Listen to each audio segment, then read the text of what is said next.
to sing these songs of freedom, 'cause all I ever have, redemption songs. When you write that? All my life. Have you made a lot of money out of your music? Money. I mean, how much is a lot of money to you? Yeah, that's a good question. Have you made, say, millions of dollars? No. Are you a rich man? When you mean rich, what you mean?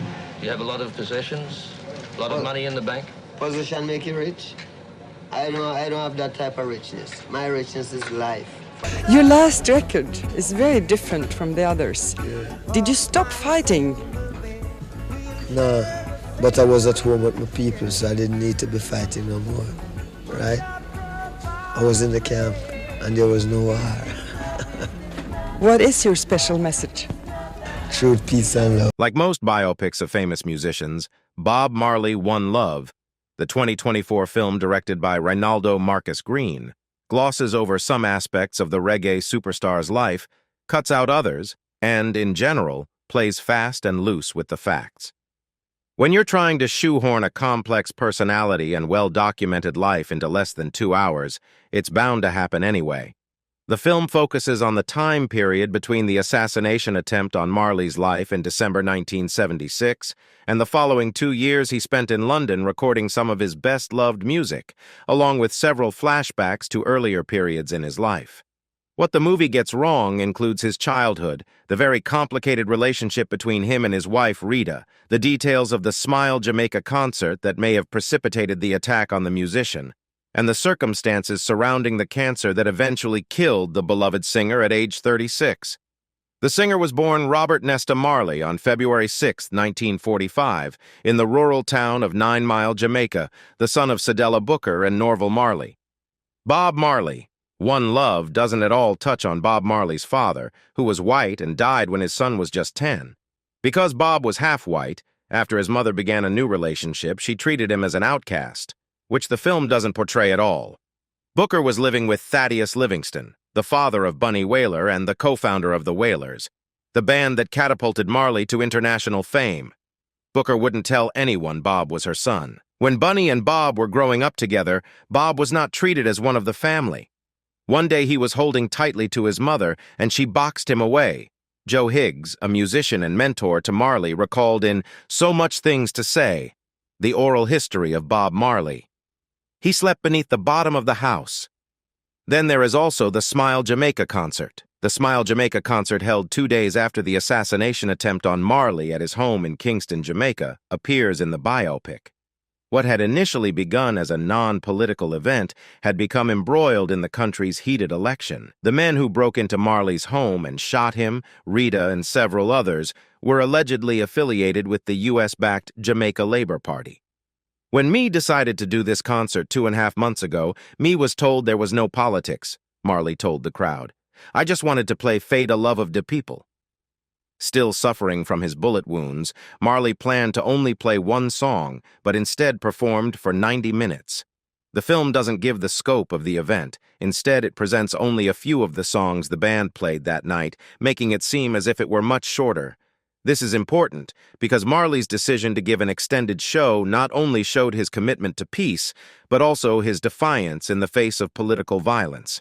The singer's marriage was also rocked with controversies, but wasn't properly documented in the biopic. Bob Marley and Rita had a complicated marriage, with both of them having extramarital affairs. While One Love touches on this, it doesn't dig into just how complex it really was. They married in 1966 and stayed, but strayed, together until the singer's death. Not only did both Bob and Rita have multiple affairs, but they also had multiple children with others. Bob had 6 children with other women during his marriage. "Children are wonderful," he once said. "It don't take plenty, you know. Just a nice girl who don't take birth control. Sexual intercourse is a lovely thing." Rita said her husband's infidelity was a natural thing. Jamaican men have a thing where they want more than one woman and more than one child. As they say, you grunt and bear it. That's what I had to do because I was so in love with this man and love grew stronger. It's not that it grew weaker, she told BBC Caribbean in 2004. Rita had 2 daughters by other men during her marriage to Bob. Bob Marley, One Love is centered on the singer's time in London when he and the Wailers recorded the album Exodus, depicting them working on such hits as Jamming and Exodus. But the film completely cuts out anything linked to Marley's next album, Kaya, which was recorded during the same sessions as the Exodus songs. Kaya, which was released in early 1978, showed a mellower side to the reggae star. "Me too militant," Marley told Melody Maker. "That's why me did Kaya to cool off the pace. Unlike the excising of anything to do with Kaya, a sin of omission, the movie went further with Marley's Redemption song, which features a made-up scene of the reggae legend singing and playing the tune to his family around a campfire. As critics point out, the timeline doesn't fit. The made-up scene is supposed to take place before Marley ever wrote the song. These challenges have defined Scott as the actor and man he is today. He has realized that in Hollywood, one has to be strong, determined, and ready to work hard in order to succeed. Even though Scott has been compared to his father, and despite challenges that he has encountered, he remains focused and willing to create his own path and establish his own career. The tragic loss of his girlfriend. The year 2014 was a tragic year in Scott Eastwood's life when he lost a very close person in his life, his girlfriend, Brangman. It was not a secret that they were close, but it was not something that was very publicized, and it was evident that they had a bond. Jewel was lively, spirited, and a character that positively influenced Scott in one way or the other. In September 1980, Marley went to Germany, where he underwent alternative cancer treatment and lived another 8 months. He planned to return to Jamaica to die, but didn't make it. The singer passed away in Miami, Florida on May 11, 1981. Decades after his death, Bob remains one of the most undisputed cultural icons. The singer was already dying when he stood on stage in Pittsburgh that night in September 1980. He had developed a malignant melanoma, an incurable cancer by this time, that he had left progress unchecked for reasons that he probably could not fathom at this hour. He was a man with no time, with a mission that no one in popular music had ever attempted before. In the past few years, he had managed to popularize reggae, a music that had once sounded strange and foreign to many ears, and to convey the truths of his troubled homeland, Jamaica, to a mass audience. Now, he wanted to find ways to put across truths about people outside Jamaica and America, England, and Europe. He wanted to speak for a world outside familiar borders, a world his audience didn't yet know enough about. He wouldn't see that dream fulfilled. He would be dead in a few months, his body sealed in a mausoleum back in that troubled homeland of his. But something fascinating has happened since Bob Marley died over 40 years ago. He has continued. It isn't simply that his records still sell in substantial numbers, though they do. It's that his mission might still have a chance. It isn't a simple mission. Marley wasn't singing about how peace could come easily to the world, but rather about how hell on earth comes too easily to too many.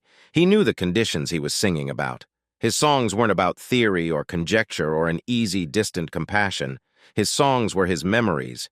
He had lived with the wretched. He had seen the down-pressers and those whom they pressed down. He had been shot at. It was his ability to describe all this in palpable and authentic ways that sustains his body of music unlike any other we've ever known.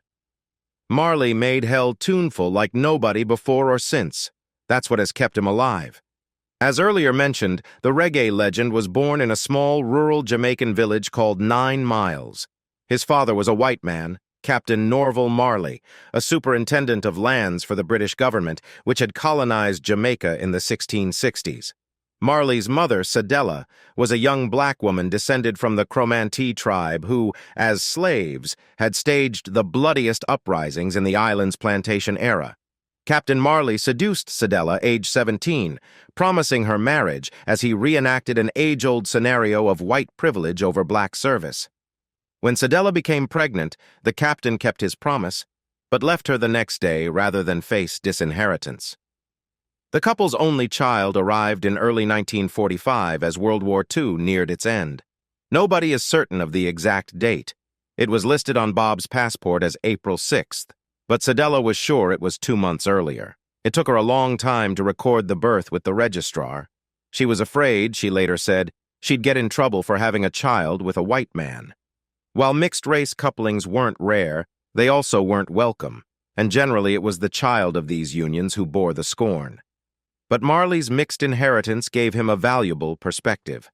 Though he became increasingly devoted in his life to the cause of speaking to the black diaspora, that population throughout the world that had been scattered or colonized as the result of the slave trade and imperialism, he never expressed hatred for white people, but rather hatred for one people's undeserved power to subjugate another people.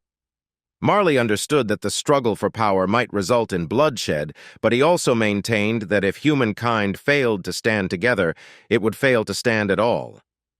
In the 1950s, Cedella moved to Kingston, the only place in Jamaica where any future of consequence could be realized. She and her son made their home in a government tenant's yard, a crowded area where poor people lived, virtually all of them black. The yard they settled in, Trenchtown, was made up of row upon row of cheap corrugated metal and tar paper one-room shacks, generally with no plumbing. It was a place where your dreams might raise you or kill you, but you would have to live and act hard in either case. To Cedella's dismay, her son began to come into his own there, to find a sense of community and purpose amid rough conditions and rough company, including the local street gangs. These gangs evolved soon enough into a faction called Rude Boys, teenagers and young adults who dressed sharp, acted insolent, and knew how to fight. Kingston hated the Rude Boys, and police and politicians had vowed to eradicate them. It was in this setting of grim delimitation that Marley first found what would give his life purpose: Kingston's burgeoning and eccentric rhythm and blues scene. In the late 1940s, Jamaican youth had started to catch the fever of America's urban popular music, in particular the earthy and polyrhythmic dance and blues sounds of New Orleans. By the 1960s, Kingston was producing its own form of R&B, taut, tricky, and intense music in which rhythms shifted their accents to the offbeat, almost an inversion of American rock and roll and funk. This new Jamaican music was, like American R&B, the long-term result of how black music survived and evolved as a means of maintaining community in unsympathetic lands. It was music that gave a displaced population a way to tell truths about their lives and a way of claiming victory over daily misery, or at least of finding a respite. Jamaica's popular music, from calypso to mento, had always served as a means to spread stories about neighbors' moral failures or the overlord society's duplicity. The commentary could be clever and merciless, and the music that Marley first began to play had the tempo to carry such sharp purposes.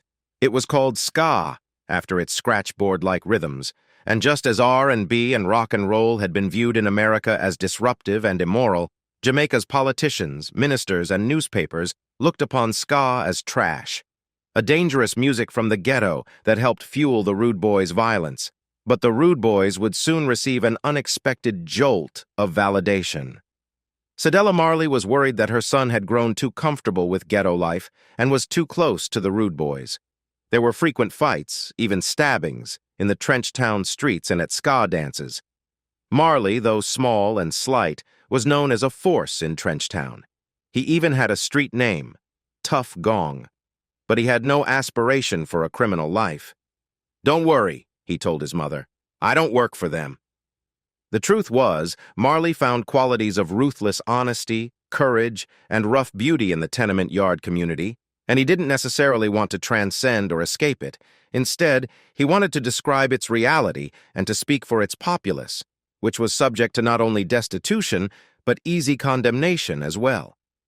He had already written a song about cheap moralism, Judge Not, recorded it with one of Kingston's leading producers, Leslie Kong, and released it in 1963, the same year that the Beatles and Bob Dylan were making their music felt. That year, Marley also formed a vocal group with his childhood friend, Neville Livingston, the son of Cedella's boyfriend, who later became known as Bunny Wailer, and Peter McIntosh, a tall guitar player who would shorten his name to Peter Tosh. The group spent considerable time sharpening its vocal harmonies with singer Joe Higgs. Higgs had done some work for Clement Coxone Dodd, Kingston's dominant record producer, who also ran the scene's most successful recording house, Studio One. In addition, Dodd presided over the island's most popular sound system, a sort of DJ booth on wheels that played the new American and Jamaican sounds at makeshift dance halls until the police would bust them up, breaking heads and looking for rude boys who might be carrying knives or marijuana. Marley and the others auditioned several original songs for Dodd in 1963, including one that he had written out of deference to his mother's concerns called Simmer Down. It was a plea to the local gangs to back off from violence before ruling powers stepped into the situation, and it was set to an aggressive beat that might well excite the sort of frenzy that the song's words disavowed. Dodd recorded the tune the next day with his best studio musicians, the Skatalites, and that same night, he played the record at one of his sound system affairs. It was an immediate sensation, and for good reason. For the first time, a voice from the ghetto was speaking to others who lived in the same straits, acknowledging their existence and giving voice to their troubles. And that breakthrough had a transformative effect on both the scene and on Marley and his group, who would call themselves the Wailing Wailers and, finally, the Wailers.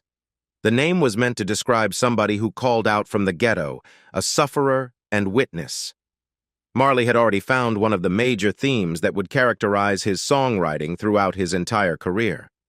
Dodd was so impressed with Marley's work ethic that he entrusted him with rehearsing several of Studio One's other vocal groups, including the Solettes, a female singing trio that featured a teenage single mother and nursing student named Rita Anderson, who had a dream of becoming Jamaica's Diana Ross.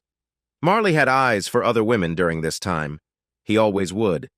But he was drawn to Anderson for her devotion as a mother. In turn, she felt a need to protect Marley, who now lived alone in the back of Dodd's studio after his mother had finally tired of Kingston life and moved to Delaware. Rita and Marley married in 1966, just days before he gave in to his mother's insistence that he come to visit her and try to establish a home in America. He didn't stay long. Marley didn't like the pace of life in America, nor the circumscribed job opportunities available to black men. He missed his wife and home. While he'd been gone, though, something significant happened in Jamaica that would utterly transfigure Marley's life and destiny. A living God had visited Marley's homeland and walked on its soil. The living God's name was Haile Selassie, the Emperor of Ethiopia, and the product of a complicated strand of history that marked the lives of Marley and Jamaica. Selassie's importance for Jamaicans began in the life of another man, Marcus Garvey, an early 20th century activist who encouraged blacks to look to their African heritage and to create their own destinies apart from the ones imposed on them by America and by European colonialism. According to a persistent myth, Garvey instructed his followers in 1927 to look to Africa for the crowning of a black king as a sign that a Messiah was at hand. In point of fact, Garvey never uttered such a prophecy, but the claim remains attributed to him to this day. In 1930, when a young man named Ras Tafari maneuvered his way onto the throne of Ethiopia, the prophecy that Garvey never proclaimed took on the power of the word made flesh for many. Selassie was the living God, the reinstatement of the rightful Jehovah to the earth, and a beacon of hope for the world's long-suffering black diaspora. In Jamaica, a cult called Rastafari sprang up around this belief in the 1930s. Rastafarianism developed as a mystical Judeo-Christian faith with a vision of Africa, particularly Ethiopia, as the true Zion.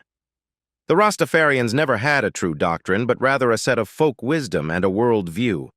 One of their beliefs was that marijuana, which the Rastas called ganja, was a sacramental herb that brought its users into a deeper knowledge of themselves. More importantly, Rastas had an apocalyptic vision. They saw Western society as the modern kingdom of Babylon, corrupt and murderous and built on the suffering of the world's oppressed. Accordingly, Rastas believed that Babylon must fall. Though they would not themselves raise up arms to bring its end, violence belonged rightfully to God. Until Babylon fell, according to one legend, the Rastas would not cut their hair. They grew it long in a fearsome appearance called dreadlocks. The Rastas lived as a peaceful people who would not work in Babylon's economic system and would not vote for its politicians. Jamaican society, though, believed it saw a glimmer of revolt in the Rastas, and for decades they had been treated as the island's most despised population. In 1966, while Marley was visiting his mother in Delaware, Selassie made an official state visit to Jamaica. He was met at the Kingston airport by a crowd of 100,000. Rita Marley saw Selassie as his motorcade made its way through Kingston's streets, and when he passed by, she believed she saw the mark of a stigmata in his palm, signifying that he was God come to earth. After that, she adhered to the Rastafarians' belief system and ways of life and let her hair grow. When Marley next saw his wife, he said, "What happened to your hair?" He was put off by her sudden change. Indeed, one of the more interesting questions about Marley's life is just when exactly he, too, became a Rastafarian. According to some accounts, he adopted the religion as soon as he returned to Jamaica as early as 1967 or 1968. However, according to Timothy White's meticulous biography, Catch a Fire, Marley's conversion wasn't complete until the early 70s. This much, though, is certain. In the years that followed Selassie's visit to Kingston, Marley would not only grow into Rastafarianism, but would also come to exemplify it. In turn, his faith would help him find new depths in his music. Rastafarianism, especially its beliefs in social justice and its critique of the West's political, economic, and class systems as a modern-day Babylon, would play a key part in Bob Marley's rising to meet his moment and address the world he lived in. The timing could not have been better. In 1966 and 1967, as Marley and the Wailers began recording again, the Jamaican music scene was undergoing another critical change. Ska had slowed its beat. Life in Kingston was growing grimmer, and there was less interest in dancing to exuberant music. The resulting new trend was called, for a time, rock steady. It was music that didn't jump, but throbbed. By 1968, though, ska and rock steady had given way altogether to a sound that was fluid and resilient enough to incorporate both faster and slower rhythms.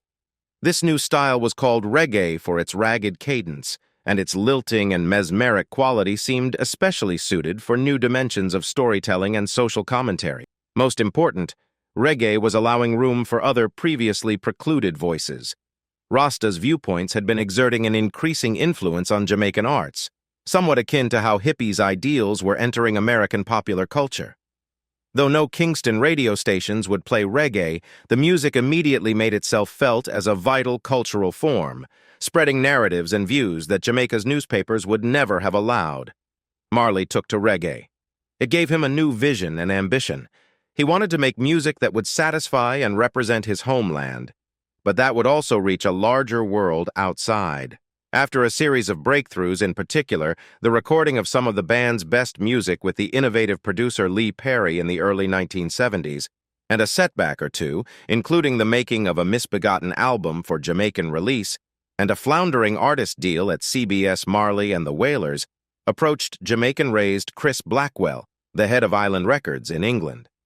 Island's roster included Traffic, Fairport Convention, Cat Stevens, and Nick Drake, but Blackwell loved Jamaican music. He had helped distribute reggae, including the Wailers' music in the UK for years through the Trojan label, and he had invested in the film The Harder They Come, about a rude boy singer turned outlaw. When the Wailers approached Island, Blackwell said, "The attitude they gave off was like real rebels." Blackwell, though, had been advised against the Wailers. They had a reputation for bad attitude. Even Lee Perry had described them as so stink, so rude. Still, Blackwell gave the band a modest advance and told it to go make a record of its own vision. The resulting work, Catch a Fire, was a landmark. It was the first wholly formed, cohesive reggae album, and it immediately cast Marley into the artistic big leagues for many critics. The record, however, sold marginally. Though Blackwell had overdubbed some rock touches, lead guitar, and soulful keyboards, reggae's off-kilter pulse and Marley's heavily accented vocals were still too foreign for either a rock or a black music audience. It wasn't until Eric Clapton's 1975 hit cover of I Shot the Sheriff that a larger audience would begin to notice and seek out Bob Marley. The rock world's gradual acceptance of Marley, however, really did nothing to enable his artistry. By 1973, he was already a fully formed, astonishing songwriter and bandleader in his own right. Even so, this new acceptance nicely coincided with the Wailers' most satisfying recording period. Catch a Fire, 1973's Burnin', the last album to feature original Wailers Peter Tosh and Bunny Livingston, Natty Dread of 1974, Live of 1975, and Rastaman Vibration of 1976 are as essential as any body of work that popular music has ever produced. Like the milestone albums of the Beatles, Bob Dylan, Jimi Hendrix, the Rolling Stones, Marvin Gaye, and Sly Stone, these were records that created new sonic ground and changed how we would hear music. They were also albums that announced Marley as a preeminent musical figure. Though his music during this time didn't sell millions, he was quickly seen to possess a creative brilliance and fearless integrity.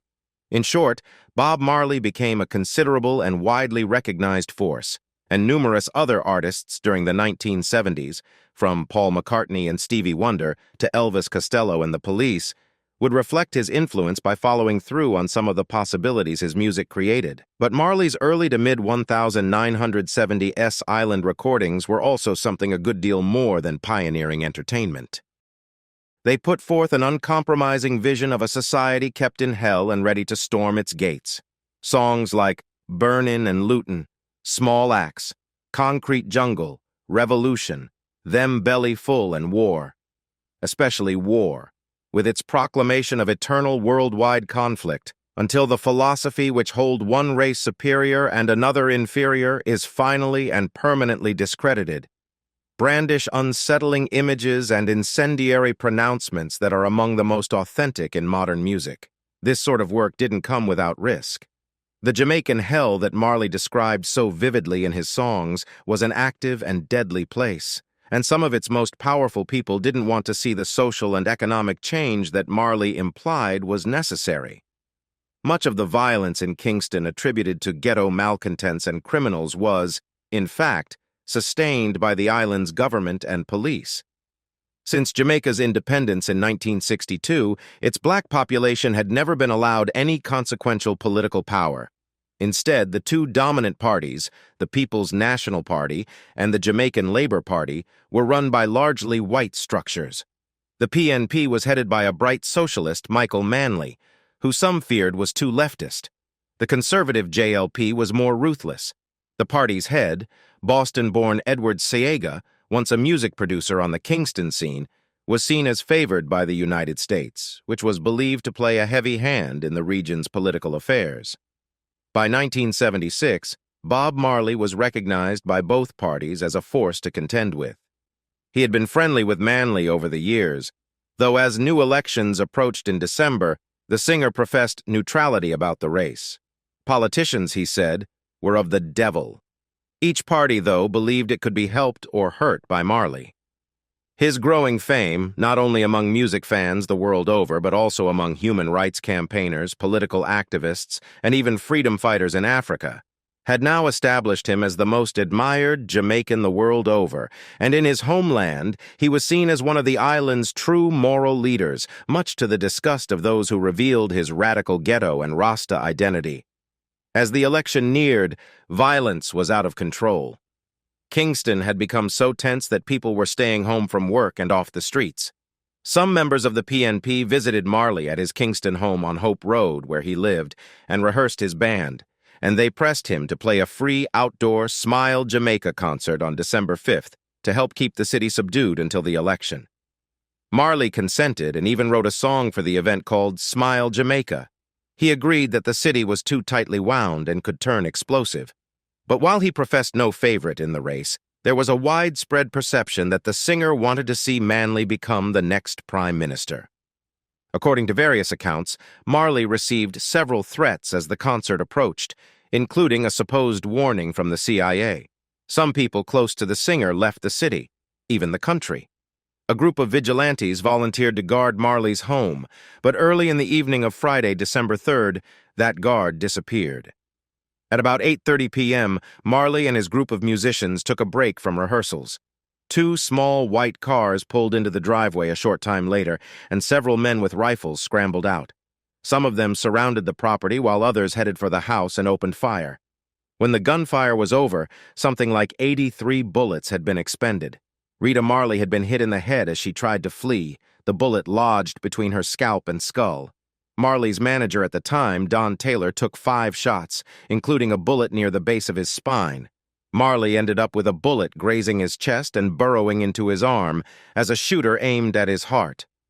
Miraculously, nobody died that night, but Jamaica's tensions understandably grew worse. Marley fled to a secluded property of Chris Blackwell's, guarded by machete-bearing Rastas. 2 nights later, he decided not to bow to any feared dangers and went ahead with the Smile Jamaica show to keep the peace.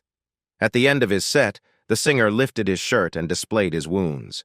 He struck a mock pose as if he were a pistol-bearing bad man, tossed his head back and laughed.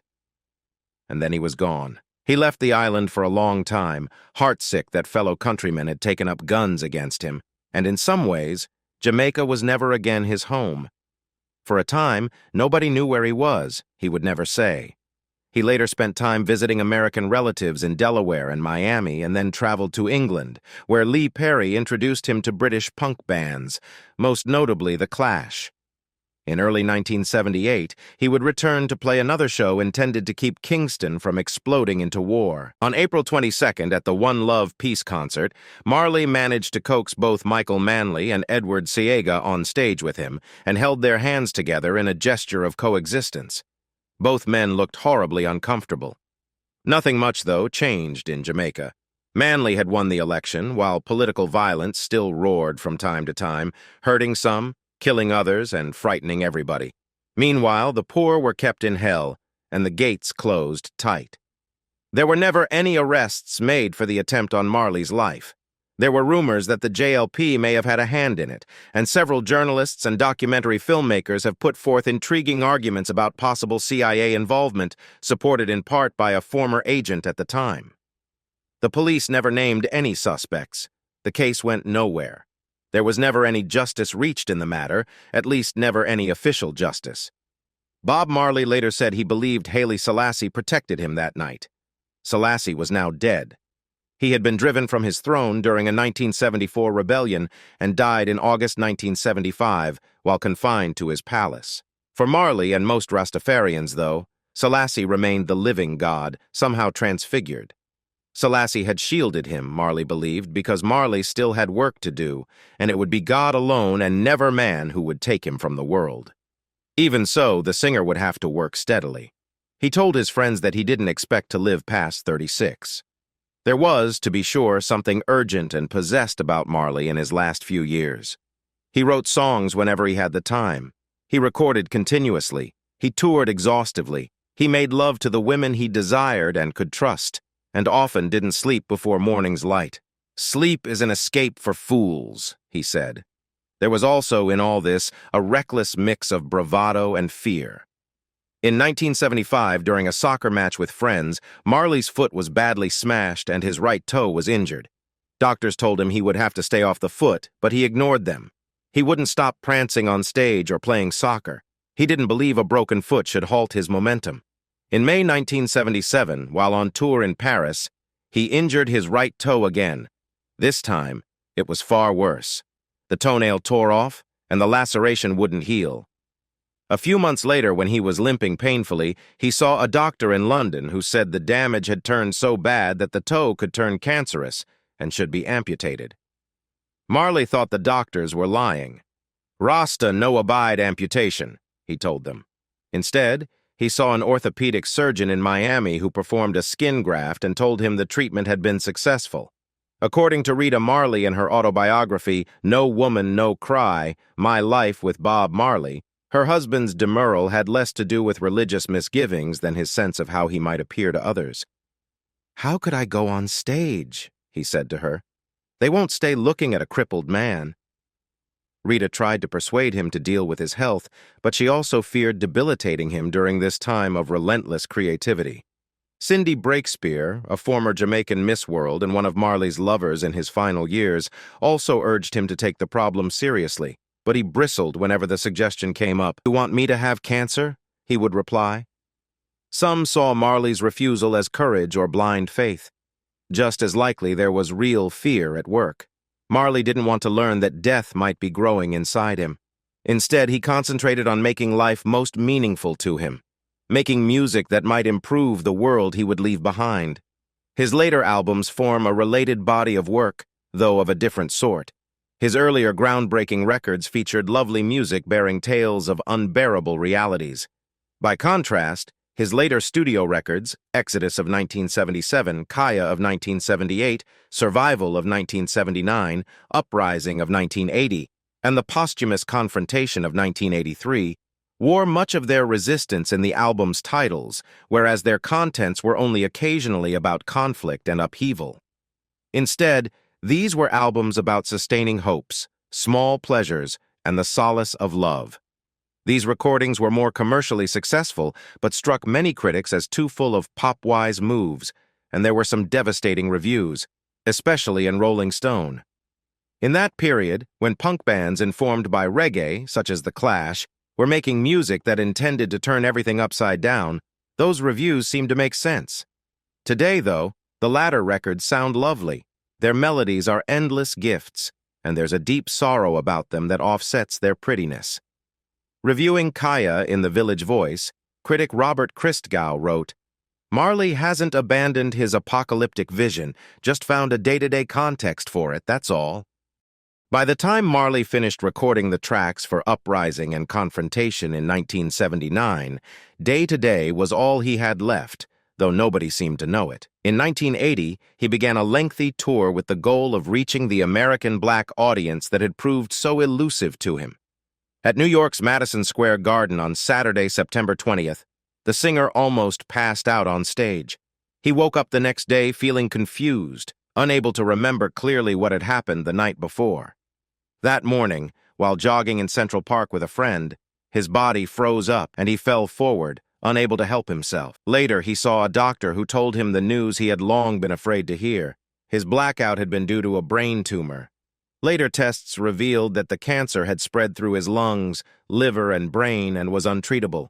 He probably had another 10 weeks to live. Nobody had informed Rita Marley about her husband's fall in Central Park or about the diagnosis of his tumor. She was touring with Marley in her customary role as the leader of his harmony group, the I-Threes, but she was traveling separately. She didn't see him until 2 days later, before the next scheduled show in Pittsburgh. He looked astonishingly older and thinner than a few nights earlier. When Marley gave her the news, Rita insisted that the tour be canceled immediately. But, according to Timothy White's account, she was told by one handler that since Marley was going to die anyway, they should simply continue with the tour. The reggae legend went on stage that night in Pittsburgh and played his full show, but that was as far as he could go. The tour ended there. He visited cancer clinics in New York, Miami, and Mexico, then traveled to Bavaria in Germany to submit to the care of Dr. Joseph Issels, who practiced controversial approaches to cancer therapy. Marley would live another 8 months, much longer than anybody had predicted. Rita stayed close to her husband throughout this time. Their marriage had been neither simple nor painless for her. Marley had grown distant from his wife as his career began to ascend in the early 1970s. He saw other women, and he fathered at least 7 children outside his marriage. Marley and Rita had 4 children of their own. Even so, he could be intensely possessive of his wife, and on one occasion, wrote Rita, her husband almost raped her when she tried to refuse him sex. She thought about divorcing him, but she believed the bond of their partnership ran too deep and that Marley still needed her protection. As Marley's life was closing, the disease had drained him so much that he cried out, "God, take me, please." Rita writes that she held him and sang to him until she began to cry. Marley looked up at her, and with what voice he had left, he said, "Don't cry, keep singing." Marley died in Miami on May 11, 1981, at the age of 36. His body was flown to Jamaica, where the new Prime Minister, Edward Sayega, who had bestowed Jamaica's Order of Merit, one of the country's highest honors, on Marley a month before his death, ordered a state funeral. It was a belated gesture from a government that had never really respected the man, his concerns, or his music, but anything less would have been unthinkable. On May 20th, a national day of mourning, 12,000 people viewed Marley's body as it lay in state at the Kingston National Arena, and another 10,000 waited outside. The next day, the arena was filled to capacity for his funeral. As a pickup truck bore his coffin back to his birthplace 9 miles, hundreds of cars followed. Thousands of Jamaicans, not just Rastas, lined the roads all the way to glimpse the cortege. According to a 1982 account in the Village Voice, Marley's coffin was placed inside a mausoleum atop a hill at 9 miles, and a sacred seal was affixed. A wire grill board and wet cement were applied to the front of the burial place to protect the body's sanctity. 10,000 voices cried, "Hail him! Praise him!" over and over. Darkness fell, and a sound blared through a speaker, ringing off the surrounding hills to the valley below. It was the sound of Marley singing Redemption Song, and it played as a tribute to the land and people that the singer had tried to speak for. In the years since Marley's death, his legacy has only grown, though it's also been the object of numerous troubles. In the past years, it has seemed that everybody who was ever close to him has sued one another or said unkind things. In her book, Rita Marley tells her side of an incident in which former Whalers Peter Tosh and Bunny Whaler, who didn't attend Marley's funeral, refused her offer to participate in their late partner's legacy, telling her that the wages of Marley's sins had brought on his own death. In 1987, Tosh was murdered during a robbery at his home. He was 42. The various legal suits now seem largely settled. The Marley family controls the rights to Marley's songwriting. Island Def Jam has been doing a splendid job of reissuing Marley and the Wailers' 1970s and 1980s Island albums as expanded double CDs. But controversy continues around the reggae legend. Rita Marley would later announce her intention to have her husband's remains exhumed and taken to Ethiopia. This decision set off a firestorm of hostility in Jamaica and raised an interesting question. Who does Bob Marley's legacy belong to? Feel free to share your thoughts on the same in the comments section below. And that's it from us today. Until next time, thank you for watching.